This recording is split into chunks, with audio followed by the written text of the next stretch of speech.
let me tell you all about my next 5 Platinum Trophies I've got planned. I've beaten and earned the Platinum Trophy in some great games lately, some I'm quite proud of, such as Chivalry 2, Crash Bandicoot, Sonic Team Racing, and of course the hardest Platinum Trophy I have ever beat, Marvel vs Capcom Infinite. Ayo! So, my next 5 Platinums. I've got some planned, as you can imagine, and last time I did this video, I named 5 games that I was going to platinum, and I think of the games I mentioned, I actually platinumed one of them in the entire year. No! And I made myself look like an idiot.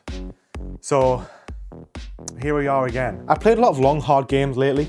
Games that really did test my ability as a gamer and push me to a limit I didn't want to be in, let's be real, but here we are. So my next 5 platinums is a bit of a variation, if you will. I've got 5 games I want to talk about, well actually 6. I'm going to let you vote on the last game that I'm going to platinum in my next 5, alright? So the first game we've got going on right now is going to be Crysis Remastered on the PlayStation 4. Oh, I'm fast, son!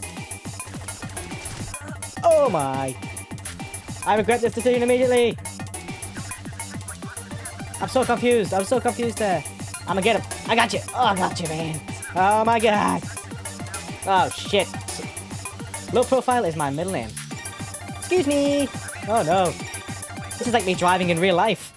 I mean, we all remember those jokes, right? Could your PC run Crysis? Well, it turns out, although this is a fantastic game because I've already started it, the PlayStation 5 still can't run the PS4 remaster of Crysis. Like, literally every time you get a checkpoint, the game almost implodes, freezes like I've just never experienced for years, very least. I can't imagine how this runs on the PlayStation 4. I imagine it is absolutely diabolical. I imagine playing Crysis on the PlayStation 4 sounds like listening to an aeroplane full of people about to go on their best holidays of their lives, take off, instantly combust, debris falling through the sky, just splatting and burning, loads of pelicans landing on the tarmac. Yeah, that's how I imagine it sounds on the PlayStation 4, so play it on the PlayStation 5, yeah.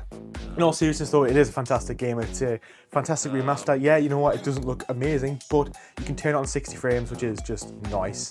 And it's a 15-year-old game, and it does look absolutely fantastic. It's a level-based game, but it consists of a very open map for such a linear game. Something that I still don't think we've really experienced in first-person shooters, or I haven't at the very least, other than like Far Cry, which doesn't count because it's shit. But it's a 3 out of 10. It's a 10-hour platinum. It's a good game. I am looking forward to finishing it, and the first 4 hours have been fantastic. All right, my next platinum is Green Lantern. Oh wait, there's more. Green Lantern Rise of the Manhunters. And yeah, you're probably thinking, why are these stickers still on? £6. Why did I pay £6 for it? No, I don't know. And the stickers are still on because I can't fucking get them off, all right? And not only that, do you know like when you buy a game second-hand and it has stickers on it?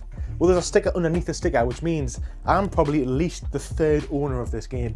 2 people have tried to rid themselves of this game, and then some dumb schmuck, in this scenario it is me, has picked up this game, and I'm going to platinum it. Now I'm talking on a video about how I'm going to platinum a game that people didn't even want to play, I didn't want to own. But yeah, we've all seen, well, some of us have seen the Green Lantern film. You know, it was Ryan Reynolds' best ever superhero film, so you should have seen it. It just looks like it's just looks awful. And I think it'll be really funny to play. And that does show that I'm planning on going back to PlayStation 3 games this year. I've got a handful of games on PlayStation 3 I really want to play. So I'm going to ease myself in with this game. I don't know why I'm easing myself in with this game of all the games I've got, since I've just bought, like, got the Spider-Man games, I've got X-Men Origins, I've got X-Men Destiny, I've got the Star Wars games, I've got some Lord of the Rings games. And here I am talking about how I'm going to be playing this game, which I know is going to be a big pile of shit, but I think it'll be a good little reminisce in the PlayStation 3 games, you know, kind of be reminded of all those movie tie-ins, and I think they should come back. Movie tie-ins should come back. With the budgets these days, they wouldn't be that bad. But there's always gems. For example, X-Men Wolverine Origins, which may or may not be a tie-in technically, because it was actually a game before the film came out and they kind of just merged the two for the game, but still, movie tie-ins, I want them. I want them. These are all in actually no order. Yes, Crysis is going to be my next platinum. These next ones are all going to be interchangeable. So next is Skyrim.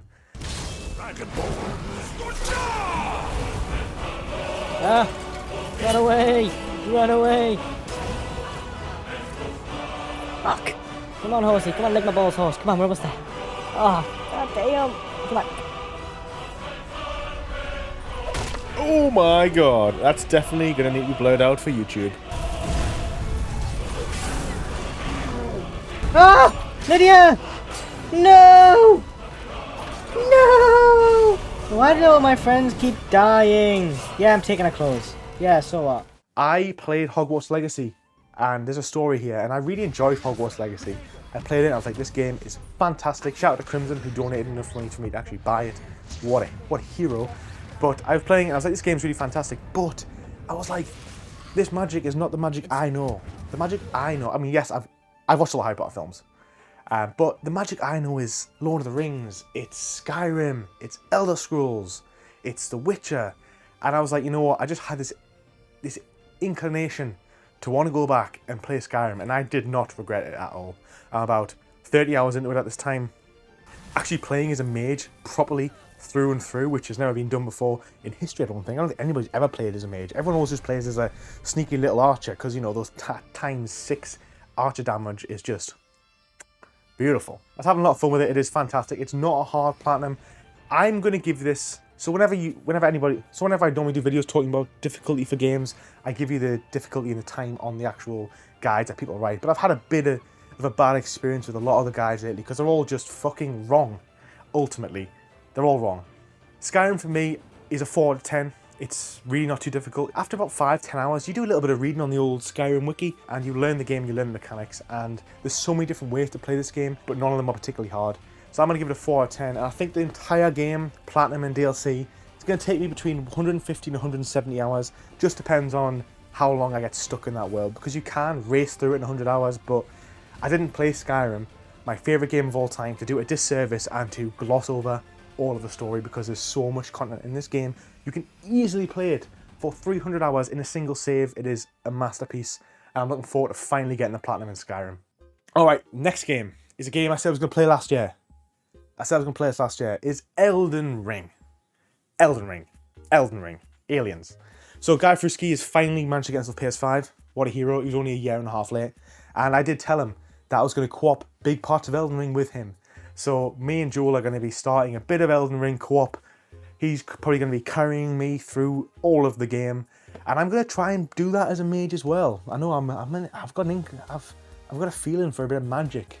Right now, so I think I'm going to try it as a mage, but I've been reading about Elden Ring right now, so if you have tips on how to do it as a mage, please comment down below and let me have your knowledge on how to play Elden Ring, because I really need to know how to be a mage. I spent 5 hours reading about the mages and the magic on Elden Ring, and I left it more confused than when I started, so if you have tips on it, let me know down below. According to the guides, it's a 7 out of 10, it'll take about 70 to 80 hours to do. It'll depend on your experience, right? I've done Bloodborne. Bloodborne was tough. It was a tough game.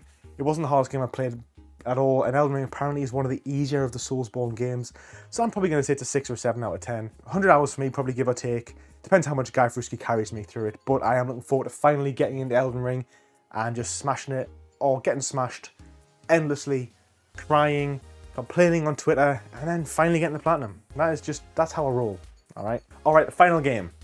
This is the game you have a choice on, alright? So, you know, pens at the ready, even though fingers at the ready, keyboards at the ready.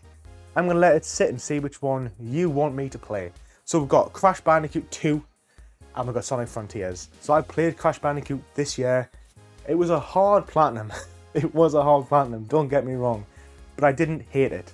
This is the thing I've said in the podcast for so many times that I didn't like Crash Bandicoot when I played it because of how hard it was. But actually coming back in and actually putting a bit of perseverance, a bit of dedication into the game, it wasn't that bad. And you know what? I had a good fun 10 hours, and then the second 10 hours were a little bit more frustrating, but it was nowhere near as frustrating as, say, Marvel vs. Capcom, which made me want to literally claw my eyes out every second. So the first option is Crash, and the second one is Sonic Frontiers. So I recently played Sonic Team Racing, and it made me realise that I actually love Sonic so much, and I do want to experience another Sonic game. It's nowhere near as hard, obviously. Sonic Frontiers is a 3 out of 10, about 25 hours. Crash Bandicoot 2 is a 6 out of 10 in about 15 hours. So, you know, they're about the same amount of time, just one's a lot harder. So you can have a choice on this one. Which one you think I should platinum next? Comment down below, Sonic or Crash, and I'll count them up and I'll see who wins. And I will play that one eventually, at some point. They're definitely getting played this year. It's just whether or not I'm going to fill them in. I'm probably going to do Crysis, Green Lantern, continue working on Elden Ring and Skyrim, fit in Crash 2 or Sonic Frontiers, and they'll all probably be out definitely before Spider-Man 2 comes out anyway. And you know what? If this video gets 500 likes, I will do Sonic Frontiers and Crash Bandicoot. So we all win, right? Unless you hate Crash, you hate Sonic, and you hate me, then you ain't gonna win there, right? But, you know, we all aren't winners all the time. That's just the way of the world. Am I right? And that's it. Thank you very much for watching this video. Do not forget to like and subscribe if you'd like to like and you'd like to subscribe. Peace. Literally, probably sounds like an airplane about to take off, explode in midair, land and kill your family, right? Taking off, then just combusting midair, ploughing through loads of pelicans that are on the drive.